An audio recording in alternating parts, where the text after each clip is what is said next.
So Owen is from Epik, which has been building out actually quite an impressive. The clicker's up here. So Epik's sort of a little bit under the surface, I think, but you've been doing some pretty high-profile deals in the NFT space, and you're going to be talking about bringing your favorite brands as an NFT to game or Metaverse. That's right. Yep. So you've got 20 minutes and we'll have some questions? For sure. Yep. Cool. Awesome. OK. So we give Owen a big hand. Thanks very much for the introduction. Good to see everybody today. So today we are going to talk about the new NFT economies and bringing your favorite brands as an NFT into your game or Metaverse. As mentioned, I'm Owen Ma. I'm a co-founder and head of partnerships at Epik, and I'm primarily responsible for all of our brand and game partnerships. Epik is the leading B2B NFT platform. So we work with AAA game companies and large entertainment IPs. We've got many years as a digital licensing agency, though, putting brands, IP, celebrities into video games. We're also a technology company. So we have our own NFT solution where within 4 weeks, any existing game, any new game could have NFTs within it without the friction of any cryptocurrency. So yeah, today I'm going to talk about something actually just more on a practical level. We're going to talk about the general psychology behind the NFT hype, the business of licensing, and I'm going to give you a brief little step-by-step guide on how to get licensing into your games with a small little playbook. So we've kind of seen this already, large whales, large big name celebrities spending a lot of money into NFTs like a rock or a Bored Ape, and you're probably wondering why they're even doing this.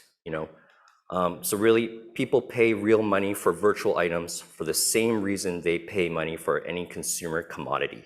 That's namely status, identity, membership, class, and performance. So what's really in a name? Well, this all sounds pretty familiar.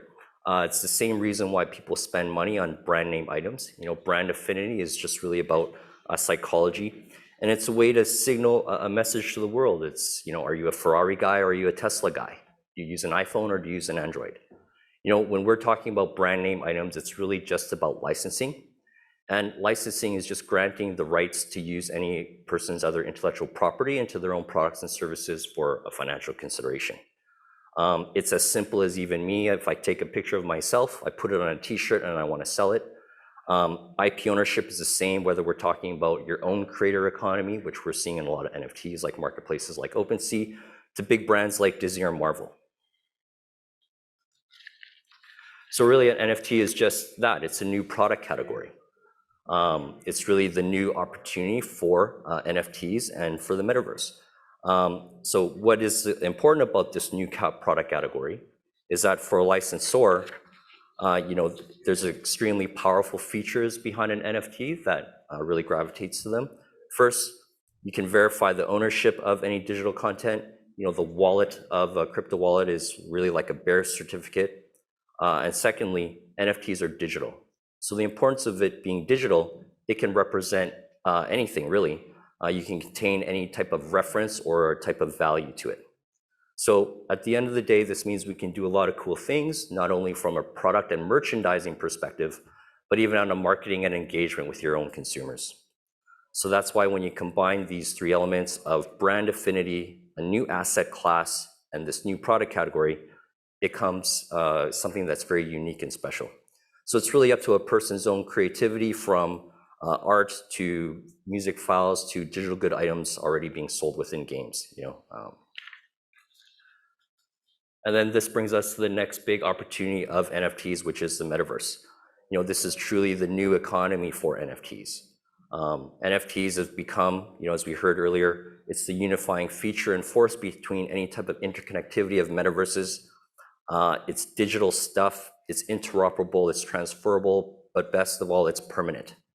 On a licensing perspective and using IP, it's an extremely important business strategy, and it might even be a necessity these days, because to bridge the real world and to the Metaverse, NFTs is really the go-between Web 2 and Web 3.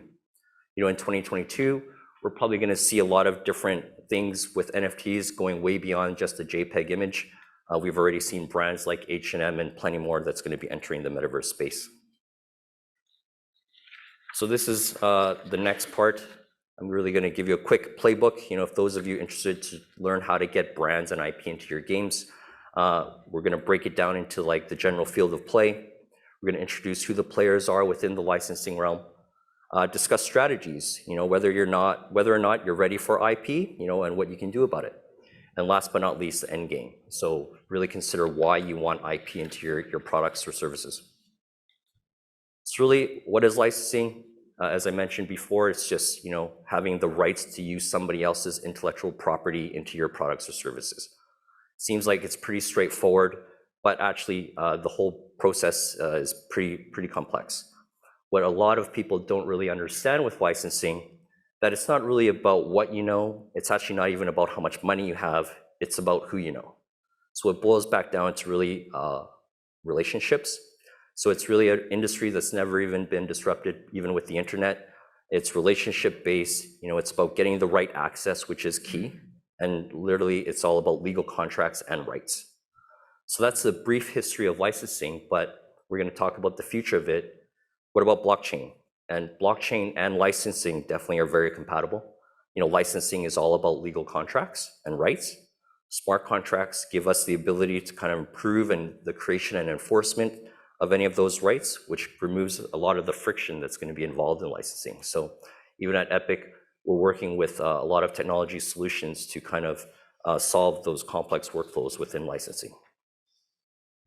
And next up, we're going to talk about who the players are. So the next one is really the opponent. That's who we like to call them, the licensor, the rights owner. One of the most important things to really understand first before you want to even negotiate with the rights owner is what is their motivation. You might think money is a consideration, but actually the bigger the brand, it's more about their reputation. And different licensors may even have different strategies. So it all depends on even how many deals that they might want to write for a certain period of time. So think of it like, Robert De Niro, great actor, but he does a movie every few years. Or else you could either be Dwayne "The Rock" Johnson, who's literally everywhere all the time. We just saw him a few days ago at the Super Bowl.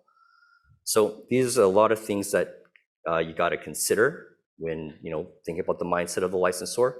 There are other internal factors that you might not even be aware of. So rights owner or an IP could be owned by a single person. It could even be owned by a family, or even a large publicly traded company with a big licensing committee. So these are definitely factors to kind of understand before getting into any type of negotiation with licensors and their rights.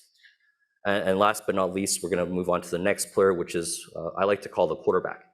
Who's the person that is going to be calling the shots for you? The quarterback is the guy who's thinking about all these different complexities that I mentioned.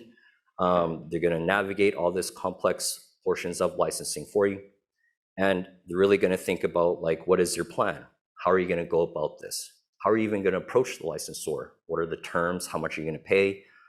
And really, this person could be internal to your company or even external. So internally, you could find your own expert, build out your own business development department, and that's really up to you. Or externally, you can work with an agent. And working with an agent does have certain advantages. For example, some of the advantages with that could be, they might have other insights of the brand or rights owner that you might not have. Just like in real estate, they can do a lot of the heavy lifting for you, navigate certain spaces, and then really kind of make that decision and guide you down the right path. But at the end of the day, it's really, again, up to your own considerations and depending where you're at in your stage of licensing. But then it comes back down to a quick reality check, is that not everybody is ready for licensing. And it's because it's not always about the money. As I mentioned, a brand is really looking for the right fit at times, the right reputation of the company that they're going to work with, and the right timing.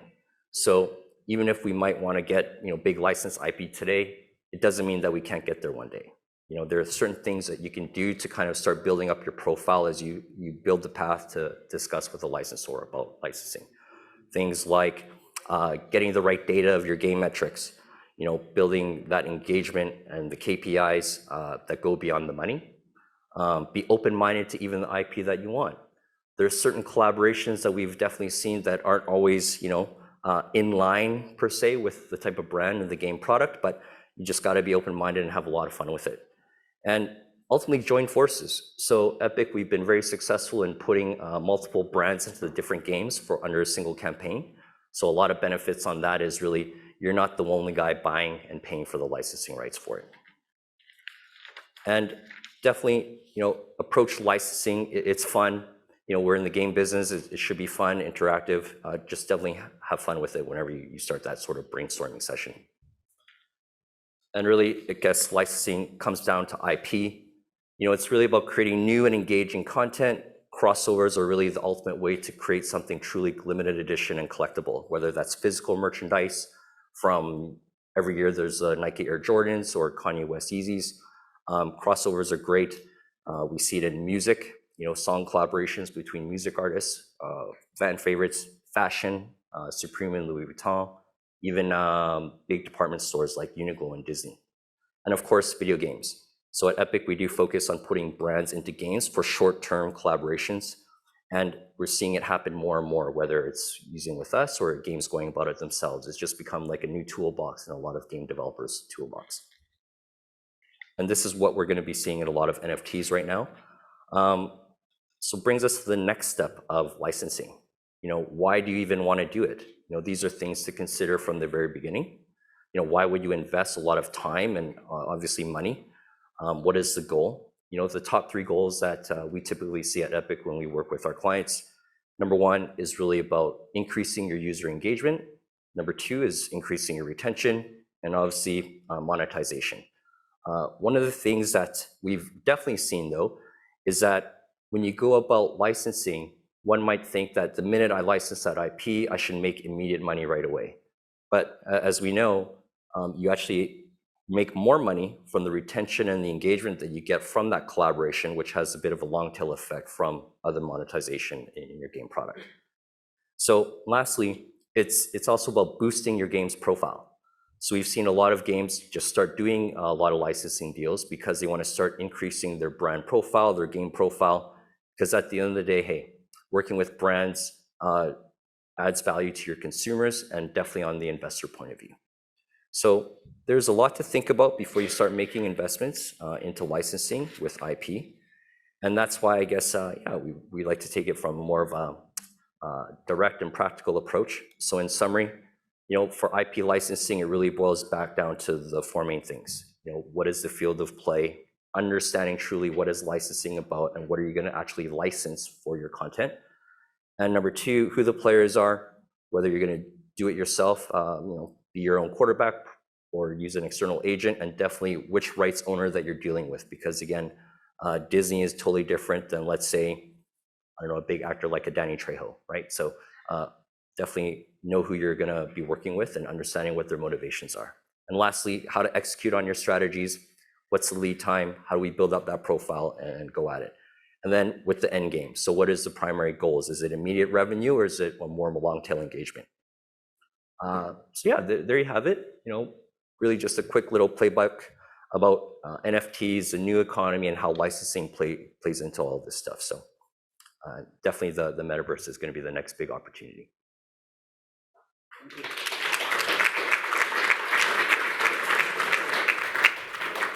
Cool. So if you have questions, I'll come to you in a minute. I have a question first, though. So, as you pointed out, we've sort of seen, as sort of games have got bigger as general projects with larger audiences and they've lasted for longer durations, we've just seen a lot of licensing in general, which has nothing to do with NFTs. I guess the interesting thing last year was sort of NFTs came in as a sort of part of that licensing sort of flow, which is what you've been talking about. So why do you think, what's the advantage of bringing in NFT? If you can do a licensing deal that sort of brings you retention and all that sort of stuff, monetization, what's the NFT part that you think is going to be the sort of accelerant for the next year? Great question. So we kind of see, we kind of call NFTs for us really, there's digital merchandise, that's a category. It could be skins, it could be power-ups, it could be weapons, and then NFTs is just another vertical, kind of like in toys. You have figurines, plush toys, and then there's a collectible vertical.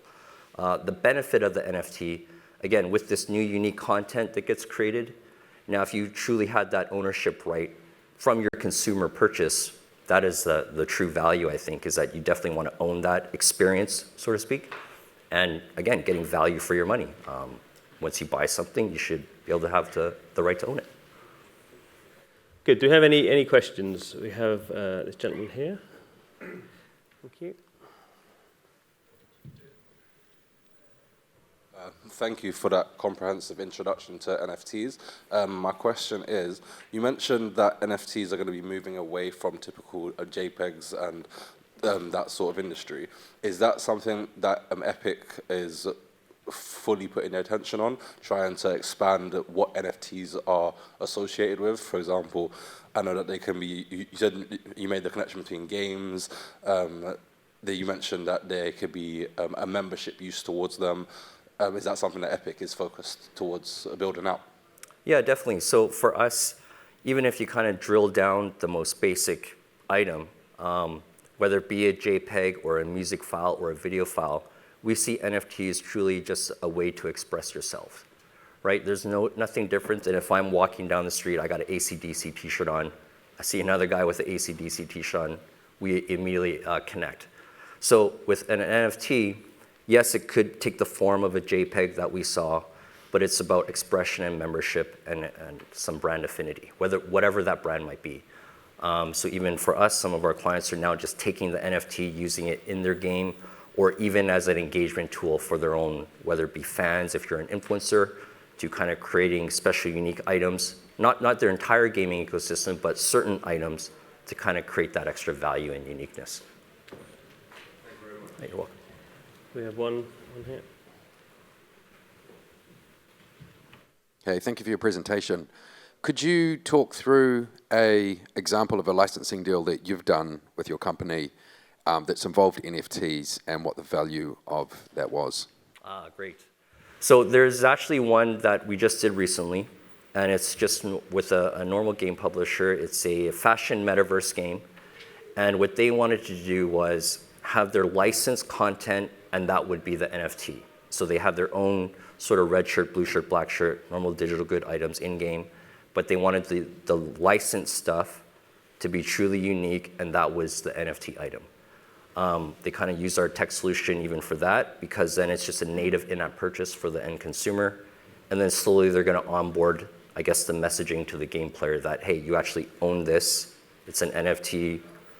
You can do whatever you want with it, buy, trade, sell, collect it, what have you. Oh, I'm gone off. Are you able to talk about, like, roughly what kind of figures these licensing deals are going for, like ballpark figures at all? Oh, it ranges all across the board. Like Dimitri Vegas, like Mike, the number one DJs in the world, we put them into a game called Free Fire, which is the #1 mobile game in the world. They did a custom song track, playable characters, in-game items, non-NFT, and you're looking at 7 figures, to even another celebrity music artist. Depending on their goal, they're willing to do it for even like 10 grand. So again, it goes back to timing. Maybe they had a concert tour, maybe they had an album release, they just want to get more activation, license some digital merch into games, engage. So again, it's really about knowing what their goal is and making a right fit. Lovely. Thank you very much, Owen. Thanks very much.